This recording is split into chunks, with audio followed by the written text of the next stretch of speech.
L'histoire de l'Église ne se mesure pas en années, mais en fidélité. C'est un arc de grâce qui s'étend à travers les siècles. Aujourd'hui, la congrégation de la fraternité sacerdotale et la congrégation des Oblates de Béthanie célèbrent un voyage extraordinaire. Un chemin qui a commencé par la bénédiction prophétique du pape Léon XIII en 1901 et qui arrive jusqu'à nos jours, 125 ans plus tard, sous l'écho pastoral de Léon XIV. Voilà notre histoire, un récit façonné par la lumière de Jésus Eucharistie, nous animant du désir de donner notre vie pour chacun de ses prêtres. Tout est né d'une douleur et d'un espoir. À la fin du 19e siècle, dans la solitude de Sarcelles, le père Eugène Prévost a écouté le silence de Jésus.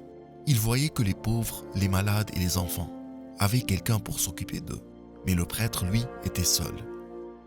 En décembre 1899, devant le Saint-Sacrement, il comprit sa mission, consacrer sa vie entière aux prêtres, à leur salut, à leur sanctification. Le 17 février 1901, à Rome, le pape Léon XIII confirma cet appel. À genoux, alors qu'il recevait le rescrit d'approbation, le pontife lui dit d'une voix posée « Votre projet, cher fils, semble répondre à la volonté du Dieu miséricordieux, qui vous appelle à vous dévouer tout entier au bien des prêtres. Entreprenez cette œuvre avec confiance, qu'il nous plaît d'appeler fraternité sacerdotale. » Le fiat était prononcé. La fraternité sacerdotale et les Oblates de Béthanie voyaient le jour. Le 8 septembre 1901, à Paris, s'ouvrait le premier cénacle. Marie, reine du clergé. Ils n'avaient pas de ressources, mais la Providence a tout comblé. Calice, ornement et surtout vocation. Ils avaient Jésus, et cela suffisait. L'œuvre grandit discrètement mais solidement, traversant les frontières. Du cénacle Saint-Joseph à Paris et celui de la Sainte-Face à Rome jusqu'à la pointe du lac, le lac supérieur et autres. Dans ces oasis de paix, les fils et filles du Père Prévost ont formé un seul cœur, avec nos sœurs Oblates, comme soutien silencieux de notre fraternité. Au fil des décennies, et au cœur même des tourmentes de l'histoire, le fondateur a veillé sur cette croissance avec une confiance inébranlable. Semant, redressant et encourageant, il a porté l'œuvre jusqu'au jour où le Seigneur l'appela à sa toute dernière offrande. Le père Eugène Prévost nous a quittés en 1946, mais la flamme, elle, ne s'est pas éteinte. Une œuvre née de l'Eucharistie ne dépend d'aucun homme. C'est Jésus qui a maintenu le feu sacré, permettant à son héritage de rayonner bien plus loin encore. La mission se poursuit et de nouvelles fondations s'ouvrent au cœur de Paris, rue de Babylone, sanctuaire de fraternité pour tant de prêtres et d'évêques. Mais l'appel résonnait déjà par-delà les mers. De Rome, où les Oblates veillaient à la Villa Colonna, tandis que la fraternité demeure fidèle à sa présence au Monte Mario. L'œuvre traverse les océans pour s'enraciner en Colombie, puis gagner le sol américain, à Saint-Louis du Missouri.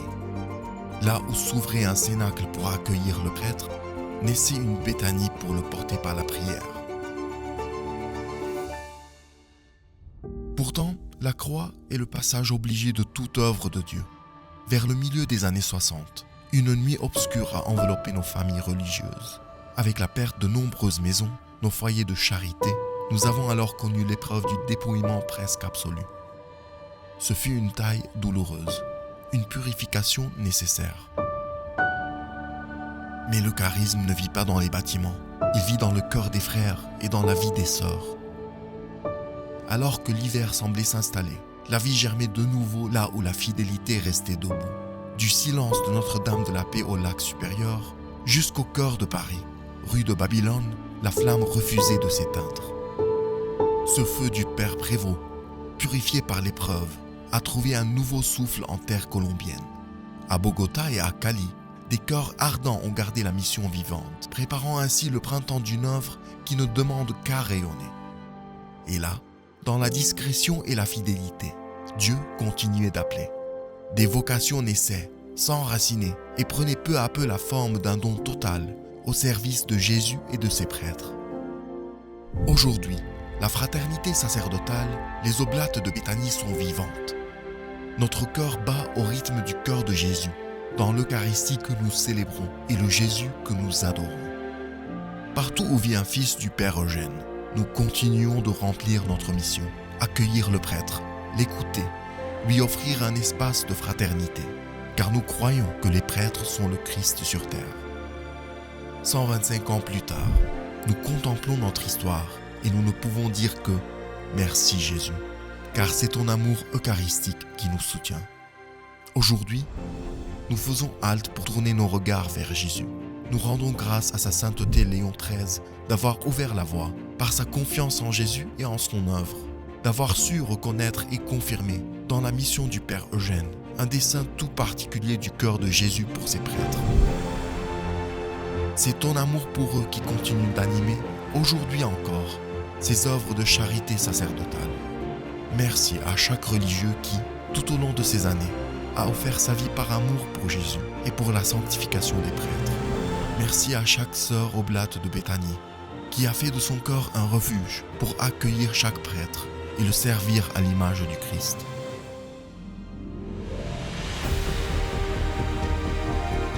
Impulsés par une joie profonde, nous entrons dans ce temps de grâce, le jubilé de la gratitude. C'est avec un cœur humble et rayonnant que nous accueillons aujourd'hui cet héritage de grâce qui nous invite à faire mémoire et à célébrer la fidélité de Dieu. Un temps privilégié pour revenir aux sources, vivre le présent avec passion et embrasser l'avenir avec espérance. L'arc se déploie.